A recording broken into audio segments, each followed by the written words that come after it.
So this video is all about what do standard English conventions mean? Like on the SAT, there is a section of their questions. Most people think of this as the grammar questions. It's in the middle of the reading and the writing modules. And the SAT asks you, which of the following conforms to standard English conventions? So what are those anyway? Well, according to the College Board, it refers to the variety of English preferred in academic and professional settings. And so it is an academic language. And also it is always evolving and it changes across time. That does not sound very standard to me.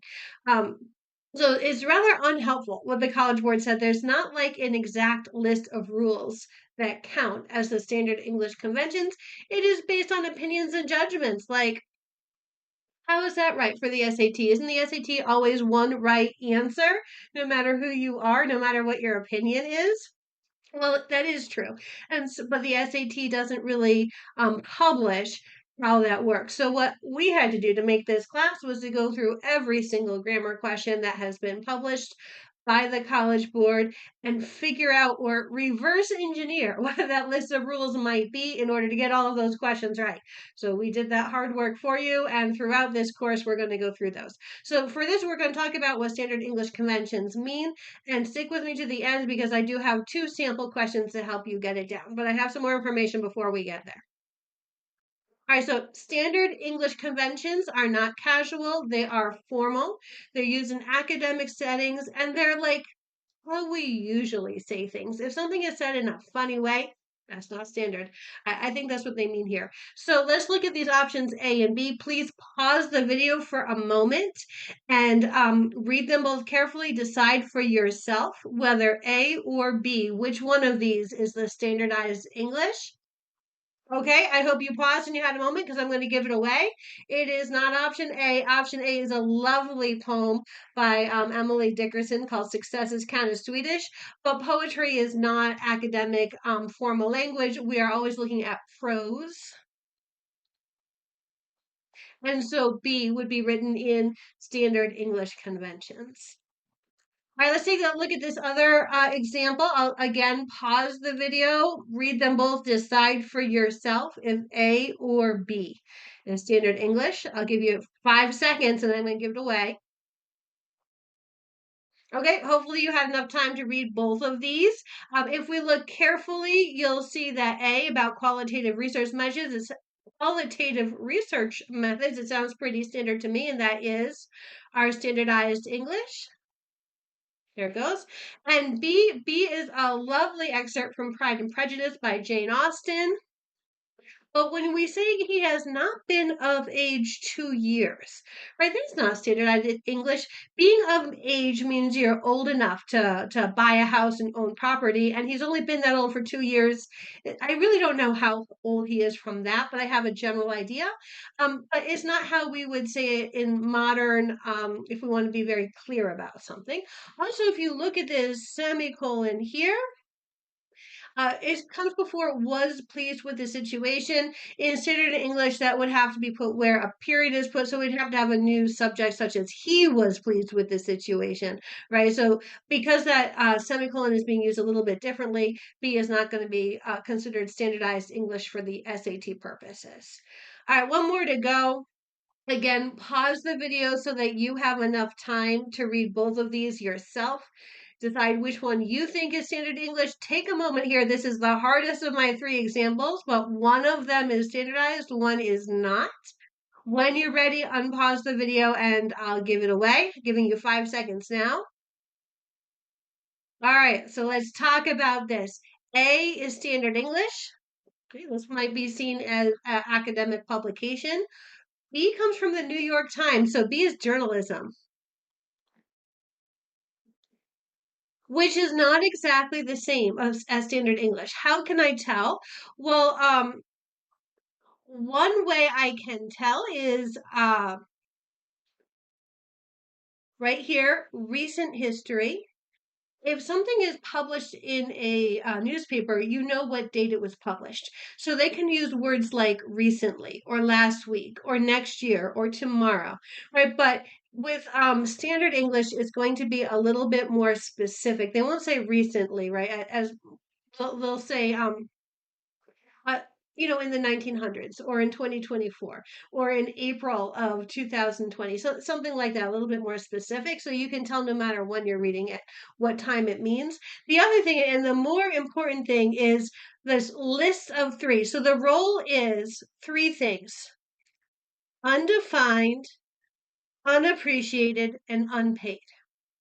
And right here, I'm going to change color to red. The comma is missing. Right. And what the heck am I talking about with that comma? That comma has a special word. Sometimes it's called the serial comma. I like to call that the Oxford comma.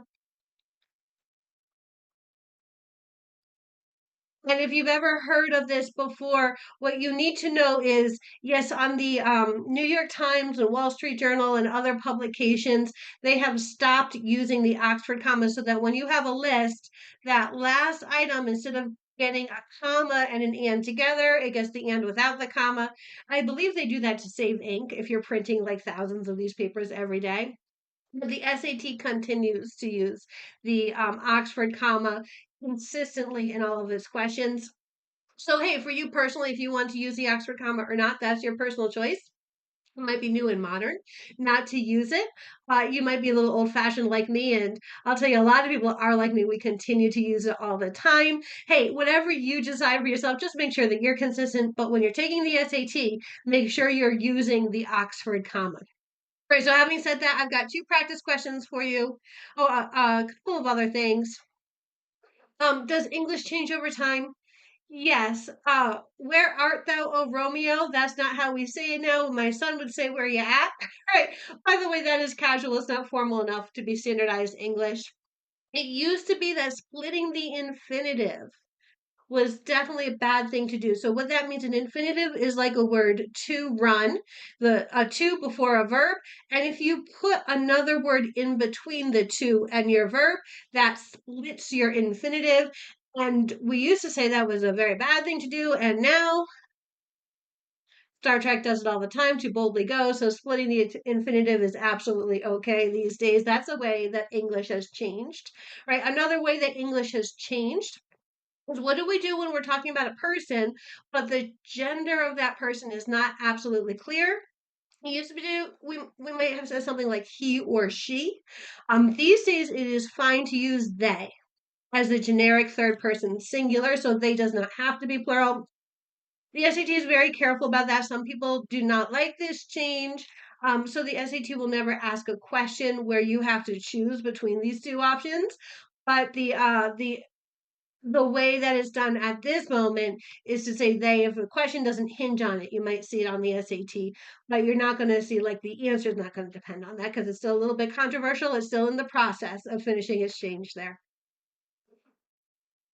The Oxford combo, we talked about that here, right? Ellie's favorite extracurricular activities are, there's your STEM, and it comes before a list of three or more: Girl Scouts, archery, volunteering, and Dungeons and Dragons. This, by the way, Ellie is my daughter, and those are her favorite activities for sure. And you can see the Oxford comma is included here. And when I have it on the right, the Oxford comma is missing. On the SAT, include the Oxford comma. Let's look at some other ones. Highlights of my trip included. There's your stem. We have a few leaves coming off of that stem. Hanging out with my brother. A clown. And an amazing acrobat. We're using the Oxford comma. And the last one I really want to highlight, because I call this a super list. Someday I hope to visit. What do I want to visit? The Louvre in Paris, France, the Smithsonian in DC, and the Grand Egyptian Museum in Cairo. Now, these three items actually have commas already in them. Right there. So I did not want to separate the 1, 2, and 3 with commas because there would be commas all over the place. So instead, I upgrade those commas to semicolons. That's what makes it a super list. And when you see that combination of a semicolon and an and next to each other, you know you're looking at a question. Another super list, because you never put an and after a semicolon when you use it in the typical way. You only use it in the super list situation. So we'll make sure to watch for that. And this is what I've got some sample questions for you on. So I want to make sure you practice this right away. All right, so as this is, I believe in the class, the first sample question we'll be doing. I am not going to put a long pause before I give away the answer. So you are in charge of pausing the video, thinking for yourself, coming up with the answer on your own, writing it down, told yourself to it. This was my final answer. And then unpausing the video to see if you got it right or not. So I'll give you 5 seconds to get all that done. You're going to need a lot more than 5 seconds. So please pause the video and do not start it again until you are ready to see the answer. All right. Hopefully you've got your answer now. Let's take a look at it. We have organic materials such as bamboo, stalks, recycled metals such as aluminum cans, and more traditional art supplies. So the right here, my pen wants to work for us. There's your stem, and I see all of my leaves are starting with the words. Let me change this. Organic materials, and then the words such as, right? Recycled metals is my 2. And then the words such as, here we have the semicolon, and it's like an Oxford semicolon. More traditional art supplies, and then the words such as ink, right? And here's the end of the list and the beginning of the main sentence. We can see this is a super list, and the trick is to find the pattern and follow it. So if we look, we have a type of material, organic, recycled, and traditional. And then we have the word such as, and you can see that repeating, such as, such as, such as. And then we have that some sort of a example, right? Such as bamboo, such as aluminum cans, and such as ink. And we can see there's also a comma in all of these, which is why we have a super list. So getting the comma to follow the pattern, getting your items 1, 2, and 3 all in that same pattern, option C here is going to find and complete your pattern for your super list. All right, let's do one more time. Again, I'm going to give you 5 seconds. You're going to need to pause the video because it'll take a lot more than 5 seconds. And when you're ready, unpause. Okay, let's look at this together. So we have a list. Recently, archaeologists have discovered pottery, jewelry, leather sandals, and hundreds of other relics. Discovered is the end of the stem, and what they discovered was pottery, jewelry, leather sandals, Oxford comma, and hundreds of other relics, right? This is not a super list. We don't have extra commas, so we could use our commas instead of semicolons. The question is, what do we put at the end of the stem and before item 1? Is it nothing, a colon, a dash, or a comma?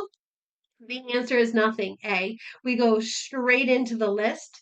And if we look, that's exactly what we did here between using and organic. Did we have anything at the end of the stem and before the list? We did not. Same thing when it's a regular list. So it's a fallacy. The trap here, right, is the colon. It's a fallacy that a colon always introduces a list. We'll talk about in Unit 2 exactly how to use colons. But when you're introducing a list, do not use a colon or a comma. If you use a comma, then what the stem discovered, it looks like item 1 instead of, right, pottery being item 1. So when we introduce it, we just use a word that says what this list is about, such as what they discovered, and without any punctuation at all, we go straight into the list. So I hope that helps you out. A few good tricks for your upcoming SAT.